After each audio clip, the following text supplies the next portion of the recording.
Welcome back, everybody, to another episode of Skate Hacks. Today we're talking about kick flips. Hit that sub button if you haven't already. If you're new to the channel, welcome. This is my skateboarding channel as far as trick tips go and just overall practice videos, just anything about the pure skateboarding. That's what we're into, skateboarding tricks. So I started this channel to help other people learn how to skateboard and just share my thoughts on skateboarding and tricks in general, just so you can get a glimpse into my mind, and hopefully it can help you learn how to skate as well. So with that being said, if this was somebody else's video, it may be like a 15-minute vlog, and then you have to kind of decipher. You have to go through the entire video to find where the actual tips are at. That's not what we do here at Skate Hacks. We're all about skateboarding, like I said. So today we're talking about kickflips, the 5 things you should not do if you want to learn how to kickflip. If you want to learn how to kickflip better, these are things that you should not do. You should leave behind.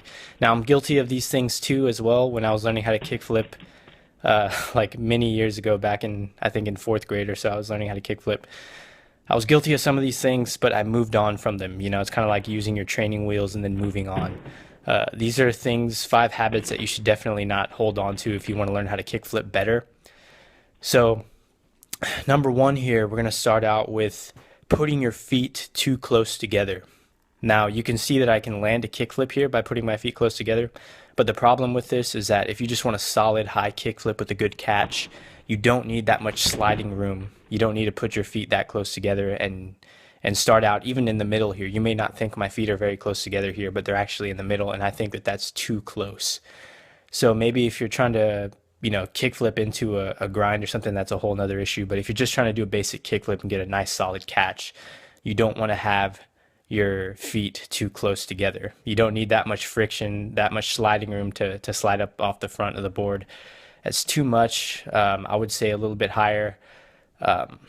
Below the front bolts, I would say, but you definitely don't need your feet that close together, like I said, if you want to get a nice solid catch on the kickflip. Number 2, looking forward too much. You don't want to look forward while you don't want to have your shoulders open like you're going to do a frontside flip, because then the board's going to want to do a frontside flip, or your board might do like a 90-degree kickflip. And you know, maybe if you're trying to do a shifty flip, that's cool. I would say, yeah, have your shoulders open if you're going to do a shifty flip. But a lot of people end up looking forward and having their shoulders open. You want your shoulders lined up with the board. Now, it's not wrong to look where you're going. You want to keep your eyes generally in that direction where you're going, but you want your shoulders lined up. You definitely don't want to have them open like you're going to do a frontside flip. Number 3, I used to see a lot of kids doing this growing up. I don't know if they still do this, but touching your hands on the ground. Now, touching your hands on the ground, like I said, I mean, if the shoe fits, wear it, but I wouldn't hold on to this habit, especially if you want to get better at your kickflips, because chances are you're not going to be able to touch your hands on the ground before kickflipping into a 50-50 or down a stair set. You could, but it's not likely. I definitely wouldn't recommend that, and you don't need that much power to get a kickflip. Number 4, you don't want to flip down with the front foot. When you flip down with the front foot, you may get a very fast flip, and that may be okay for trying a double flip or a triple flip or anything like that. But with a normal kickflip, you don't want to go that route. If you want to improve your kickflip, you want to get a better kickflip, you don't need to flick down. Flicking down is something you want when you're trying to get a lot of flips in there.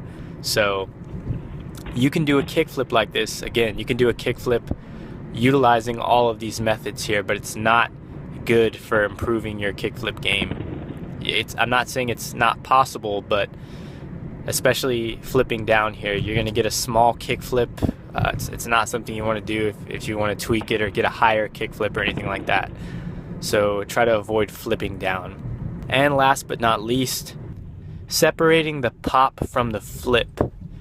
Now, you don't want to pop and then flip. You don't want to think about popping and then flipping and separating them too much, because a kickflip is more about a smooth, synchronized action. As soon as you pop a kickflip, your front foot should already be sliding up the board and getting ready to flick out.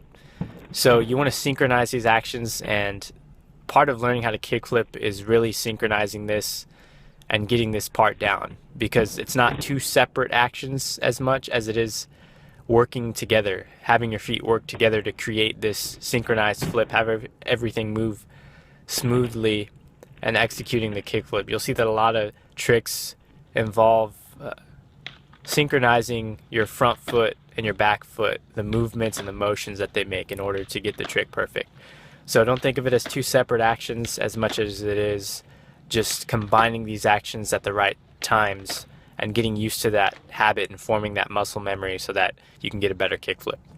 So those are my tips, 5 things you should not do when learning how to kickflip. Share it with your buddies that are learning how to kickflip. Give this video a thumbs up if you like it. If you didn't, give it a thumbs down. Let me know what you like, what you don't like.